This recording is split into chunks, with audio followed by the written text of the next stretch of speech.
और आगे बढ़ लेते हैं। स्विमिंग पूल में बच्चों की सुरक्षा पर सवाल अब खड़े हो रहे हैं। अलवर की हम बात कर रहे हैं, जहां पर वाटर पार्क में डूबने से बच्चे की मौत का मामला सामने आया है। 11 साल इस बच्चे की उम्र है, जिसकी मौत से अब सवाल खड़े हो रहे हैं। घटना का फुटेज भी सामने आया है। गहरे पानी में ये बच्चा छलांग लगाता हुआ नजर आ रहा है। मौके पर कोई लाइफ गार्ड की मौजूदगी नहीं रही। विरोध पर परिजनों के साथ बदसलूकी हुई है। झुंझुनू में प्रतिबंधित बांध में नहाने का वीडियो जो वायरल हो रहा है।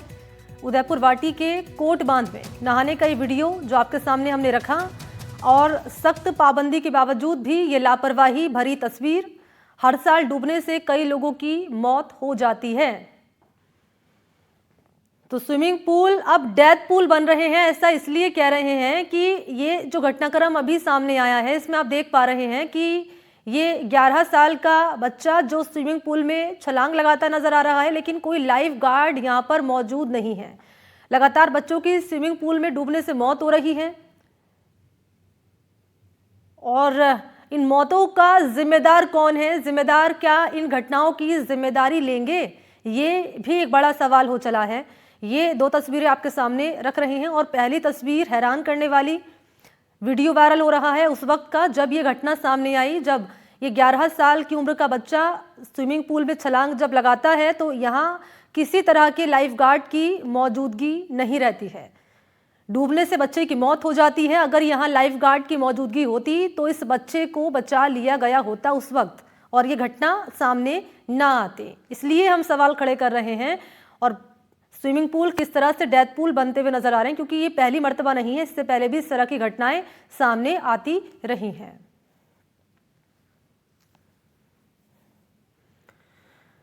तो गहरे पानी में ये बच्चा छलांग लगाता हुआ नजर आ रहा है, और ये पूरा घटनाक्रम कैमरे में रिकॉर्ड हो गया है। तस्वीर आपके सामने लगातार हम रख रहे हैं।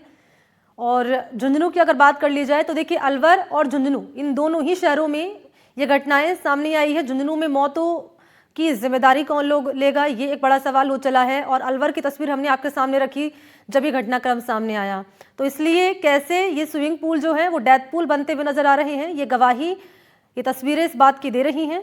ये देखिए, लाल रंग के घेरे में ये स्विमिंग पूल में बच्चा छलांग लगाता हुआ नजर आ रहा है, क्योंकि अच्छे से ये डाइव नहीं कर पाया, यहाँ उसकी मौत हो गई डूबने से। और यहाँ किसी तरह की सुरक्षा गार्ड की, यहाँ पर लाइफ गार्ड की मौजूदगी नहीं रही, और इसी के चलते इस बच्चे की स्विमिंग पूल में डूबने से मौत हो गई।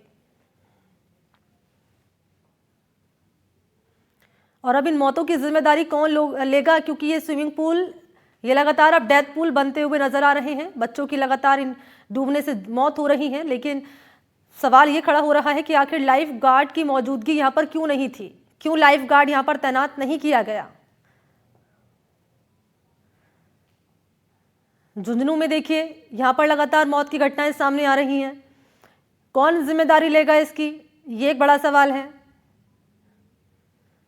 और ये फुटेज लगातार आपके सामने इसलिए रख रहे हैं ताकि आप देख सके और जान सके कि अगर आपका बच्चा या आप ही अगर स्विमिंग पूल में जा रहे हैं और एक्सपर्ट नहीं है अगर स्विमिंग पूल में नहाने के लिए, तो अगर किसी तरह की लाइफ गार्ड की अगर मौजूदगी नहीं है तो स्विमिंग पूल में मत जाइए।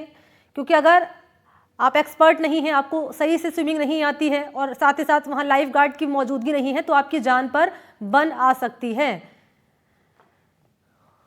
और एनडीटीवी सवाल ये भी कर रहा है कि आखिर क्यों सुरक्षा के पुख्ता इंतजाम यहां क्यों नहीं किए गए,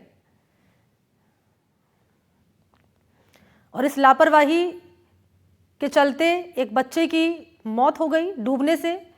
गहरे पानी में इस बच्चे ने छलांग लगाई, और क्योंकि मौके पर कोई लाइफ गार्ड मौजूद नहीं रहा, ऐसे में इस बच्चे की मौत हो गई। और अब जब विरोध किया गया परिजनों की ओर से, तो बदसलूकी की भी बात सामने आई है परिजनों के साथ। झुंझुनू में भी प्रतिबंधित बांध में नहाने का वीडियो वायरल हो रहा है। उदयपुर वाटी के कोट बांध का ये वीडियो है नहाने का, जहां सख्त पाबंदी के बावजूद भी लापरवाही हुई है, और हर साल डूबने से कई लोगों की मौत हो जाती है।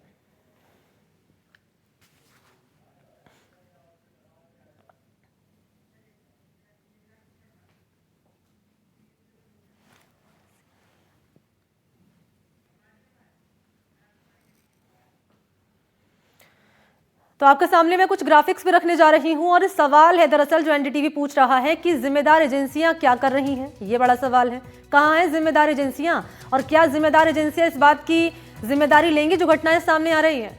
लाइसेंस जारी करने में क्या नियमों की अनदेखी हो रही है, ये बड़ा सवाल है। स्विमिंग पूल पर बच्चों की सुरक्षा के क्या इंतजाम है, ये भी सवाल कर रहा है एनडीटीवी। और सवाल हम ये भी पूछ रहे हैं कि बच्चों की निगरानी के लिए क्या इंतजाम किया गया है। बिना सुरक्षा पूल पर कैसे बच्चे आ रहे हैं यहाँ पर? जब सुरक्षा की व्यवस्था नहीं की गई है तो बच्चों को कैसे आने दिया जा रहा है? ये सवाल जो एनडीटीवी पूछ रहा है जिम्मेदारों से।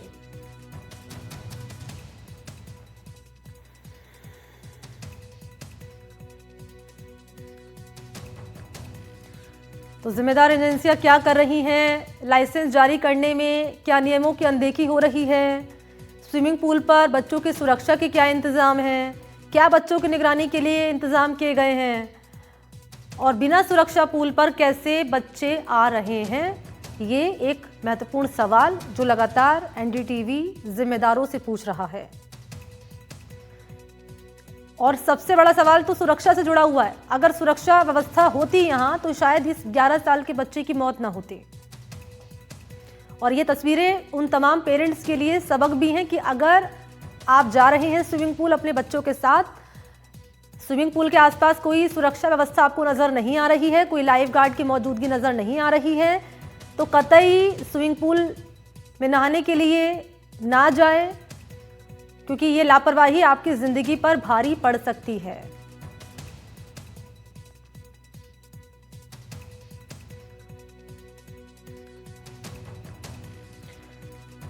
तो आपके सामने हमने अलवर की तस्वीर भी रखी, आपके सामने हमने झुंझुनू की तस्वीर भी रखी और ये दोनों ही तस्वीरें जिसमें कमोबेश स्थिति एक ही नजर आ रही है कि कोई व्यक्ति अगर छलांग लगाता है नहाने के लिए तो क्योंकि वहां पे व्यवस्था नहीं होती है सुरक्षा की और वो लापरवाही उस व्यक्ति की जान ले लेती है। और लापरवाही इसलिए क्योंकि व्यवस्था ही नहीं है सुरक्षा की। और लाइसेंस जारी करने में क्या नियमों की अनदेखी भी हो रही है, क्योंकि जब लाइसेंस जारी किया जाता है तो तमाम पैरामीटर्स होते हैं, तमाम मानक होते हैं जिनके आधार पर लाइसेंस दिया जाता है।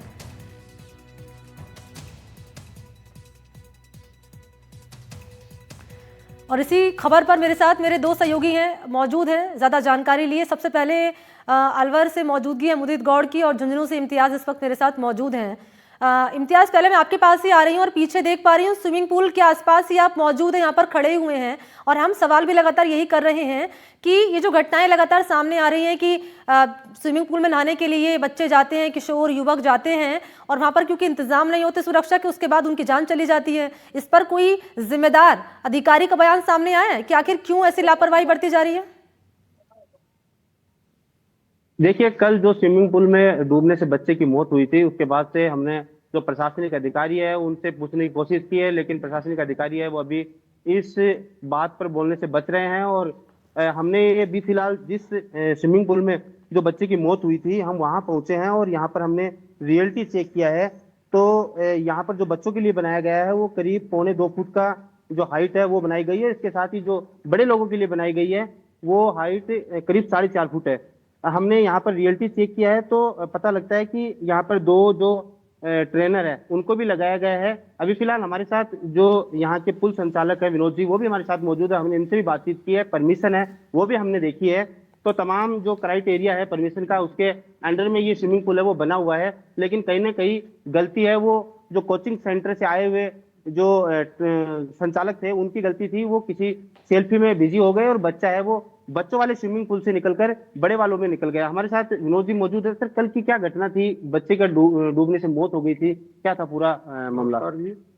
बच्चे मेरे पास आए थे करीब 11 बजे करीब, और वो 11 बजे जब हमारे एंट्री काउंटर पे गए तो उन्होंने जो एंट्री काउंटर पे आदमी बैठता है उसने मना कर दिया था कि बच्चे छोटे हैं, इनकी जिम्मेवारी आपकी है, हमारे 2 लड़के और रखेंगे लेकिन जिम्मेवारी आपकी है। उन्होंने बार बार जबरदस्ती करने के बाद किसी की सिफारिश कराकर उन्होंने इनकी पास ले लिया। उसके बाद जब वो नहाने आगे पूल में और बच्चों वाले पूल में नहा रहे थे, जो बच्चे के साथ दुर्घटना हुई है वो बच्चा भी बच्चों के पूल में नहा रहा था। वो बड़े अपने जो टीचर थे उनके साथ जो आए थे, अकेडमी के संचालक थे या कौन थे, कोच थे, उनके साथ वो भी खुद नहा रहे थे। उनको देखकर वो बच्चा बड़ों वाले पूल में चला गया। इससे वो डूब गया। डूबने के तुरंत 30 सेकंड में पता चल गया कि वो बच्चा गहरे पानी में चला गया। तो उसको बाहर हमारे जो 2 आदमी घूमते हैं उन्होंने बताया कि बच्चा नीचे चला गया, उसको निकाल लिया था। यहाँ निकालने के बाद प्राथमिक उपचार किया, बच्चा यहाँ से जिंदा था। वो कोचिंग संचालक उनको लेकर के हॉस्पिटल गए, हॉस्पिटल में बच्चे की मौत हो गई। पता कैसे लगा सर जब बच्चा डूब रहा था? तो यहाँ आप बता रहे हैं कि हमारे ट्रेनर भी यहाँ रहते हैं। दो आदमी हमारे स्कूल के चारों तरफ घूमते रहते हैं कि किसी प्रकार की कोई दुर्घटना नहीं हो, कोई पत्थर नहीं हो, अंदर कोई दुर्घटना नहीं हो जाए, किसी के लग नहीं जाए चोट वार देते हैं। वो बाकी सेफ्टी ट्यूब रखते हैं, किसी को जरूरत होती है तो सेफ्टी ट्यूब भी दे देते हैं। पूल में दिखा सकते हैं आप कि हमारे पूल में सेफ्टी ट्यूब तैरती रहती है। उसके बाद जब वो बच्चा नीचे गया तो हमारे ट्रेनर ने देखा कि बच्चा नीचे चला गया, तो उनको आवाज लगाई कि आपका बच्चा नीचे आपकी तरफ आ रहा है। तो उन्होंने तुरंत उसको बाहर निकाला, जब तक उसके पेट में पानी चला गया था। बाहर निकालने के बाद उसको दबा के प्राथमिक उपचार किया। बच्चा यहाँ से होश में था, यहाँ से उसको गोद में लेके वो चले इम्तियाज, गए। जरा पूछिए, लाइफ गार्ड की मौजूदगी थी यहाँ पर जब ये घटना हुई है? बिल्कुल, जब ये घटना हुई थी तब यहाँ पर आप बता रहे हैं ट्रेनर है या फिर लाइव गार्ड है, वो यहाँ मौजूद थे? हाँ मौजूद थे, वो यहाँ मौजूद थे, दोनों आदमी। नहीं मौजूद थे तो तब बच्चा डूबते वक्त टाइम तो लगा होगा कम से कम। ऐसे तो नहीं है कि 20 सेकंड में बच्चा खत्म हो गया? नहीं, डूबने में वो अंदर जाते ही पता चल गया कि बच्चा आपकी तरफ आ गया। तो उसको जो कोचिंग संचालक ने आवाज लगाई कि बच्चा आपकी तरफ आया है, गहरे पानी में आ गया, इसको आप पकड़िए। तो वो अंदर जाते उन्होंने पकड़ लिया, बाहर निकाला तो बाहर निकाला, पेट में पानी चला गया था। बच्चे को लेटा के उसको पंपिंग की और वो हॉस्पिटल चले गए। नहीं, बच्चे के पिता ने आरोप लगाया है कि यहाँ भी लापरवाही हुई है। नहीं, हमारे यहाँ कोई किसी प्रकार की कोई लापरवाही न होने देते हैं। आज तक नहीं हुई, 2 साल से पुल चल रहा है, किसी को इंसिडेंट नहीं हुआ। वो लापरवाही उन बच्चों के साथ जो आए थे कोचिंग चलाने वाले, उनकी घोर लापरवाही है। उन्होंने बच्चों की केयर नहीं की, उनकी देखभाल नहीं की, उनकी तरफ देखा नहीं कि बच्चे कहाँ नहा रहे हैं, कहाँ नहीं नहा रहे हैं और कितने बच्चे अपने नहा रहे हैं। वो अपने नहाने में मशगूल हो गए, इसलिए ये दुर्घटना हो गई। बिल्कुल, हमने भी रियलिटी चेक किया है और यहाँ पर जो लाइव गार्ड है वो मौजूद है, इसके साथ ही 2 ट्रेनर हैं वो भी मौजूद है। लेकिन सवाल ये पैदा होता है कि जब बच्चा डूब रहा था तब लाइव गार्ड है या जो ट्रेनर है उन्होंने उस टीचर को सूचित किया था और बच्चे को बाहर निकाला था। लेकिन जो टीचर साथ आए थे वो बच्चे वाले पुल से निकलकर बच्चा है वो बड़े वाले में चला गया था और उसके यहाँ डूबने से जो बेहोशी की हालत कह सकते हैं वो हो गई थी। उसके बाद अस्पताल उसको ले जाया गया था और वहां पर बच्चे ने दम वो तोड़ दिया था। आज एनडीटीवी है वो सभी जो स्विमिंग पूल है उनकी रियलिटी चेक कर रहा है कि परमिशन पे चल रहे हैं कि नहीं चल रहे हैं। बाकी ये जो बड़े हादसे हो रहे हैं, ठीक है, मैं लौटूंगी आपके पास इम्तियाज, क्योंकि सवाल कई सारे हैं। मैं लौटूंगी आपके पास। मुद्दत, आपके पास में आ रही हूँ। अलवर से भी घटना सामने आई है, स्विमिंग पूल में डूबने से बच्चे की मौत का मामला सामने आया है और इसमें तो लापरवाही भी है कि यहाँ तो लाइफ गार्ड ही खड़ा नहीं था, मौजूदगी नहीं थी उसकी। जी बिल्कुल, देखिए अलवर की घटना जो है 18 तारीख की घटना है, 18 जून की घटना बताई गई है। और जो सीसीटीवी सामने आया था वो दूसरे दिन सीसीटीवी सामने आ गया, जिसमें पूरी तरह से लापरवाही जो है स्विमिंग पूल संचालक की देखने को मिली है, जहां पर लाइफ गार्ड नहीं था और लाइफ गार्ड के दौरान भी बच्चा भी वहां से चला गया और जाकर के उसमें गहरे पानी में छलांग लगा दी। और छलांग लगाने के बाद भी काफी देर तक वो वहां पर छटपटाता रहा और लगातार मदद की गुहार टाइप से लगाता रहा। और पानी में साफ तौर पर देखा जा सकता है कि उसकी जो छटपटाहट थी वो काफी ज्यादा थी। लेकिन उसके बावजूद भी वहां पर कोई भी लाइफ गार्ड नहीं होने के चलते, गहरे पानी के आसपास कोई लाइफ गार्ड नहीं था, जिसके चलते वो दुर्घटना हुई और उस घटना में उस बच्चे की जान चली गई। और काफी देर तक वो वहां पर छटपटाने के बाद उसी में तैरता रहा और काफी देर जब उसके परिजनों ने उसकी तलाश शुरू की, जब जाके देखा कि बच्चा कहां पर है, तो वो गहरे पानी में डूबा हुआ था। और डूबने के बाद भी जो संचालक है, संचालक की ओर से इस बात को नहीं माना गया कि उनकी लापरवाही रही है। जो वहां पर गार्ड थे, उन गार्डों की जो तैनाती थी वहां पर नहीं थी, इसके कारण ही ये पूरा घटनाक्रम सामने आया। उसके बाद लोगों ने वहां पर प्रदर्शन किया। उसके बाद परिवारजनों को भी वहां से धक्के देके बाहर निकाला गया। बच्चे को तुरंत तत्काल ही हॉस्पिटल नहीं ले जाया गया, काफी देर तक वो वहां पर रखा। परिवार के लोग जब उसको हॉस्पिटल ले गए तो डॉक्टरों ने उसे मृत घोषित किया था। और सबसे बड़ी अहम बात कि 18 तारीख की घटना के बाद आज 5 से 7 दिन बीत जाने के बाद भी प्रशासन का कोई नुमाइंदा वहां जाकर जांच करने नहीं पहुंचा कि किस तरह के मापदंड थे। और एक चीज और भी लगातार सामने आने के बाद भी मुदित के लाइसेंस कैसे फिर जारी हो रहे हैं इन्हें, जब तमाम पैरामीटर्स हैं उस पर ये खरा नहीं उतर रहे हैं स्विमिंग पूल संचालक, तो इन्हें लाइसेंस कैसे जारी किए जा रहे हैं? जी बिल्कुल, लाइसेंस जो जारी किए जा रहे हैं उसमें इनके द्वारा जो मापदंड दिए जाते हैं उन मापदंडों की पूर्ति करना संचालक की जिम्मेदारी होती है। लेकिन जो सबसे बड़ी अहम बात यह है कि जहां पर लापरवाही बरती जाती है उसके बाद प्रशासन को इंस्पेक्शन करना चाहिए था। ठीक है, शुक्रिया आपका मुदित और ललितेश, बहुत बहुत शुक्रिया आपका तमाम जानकारी के लिए।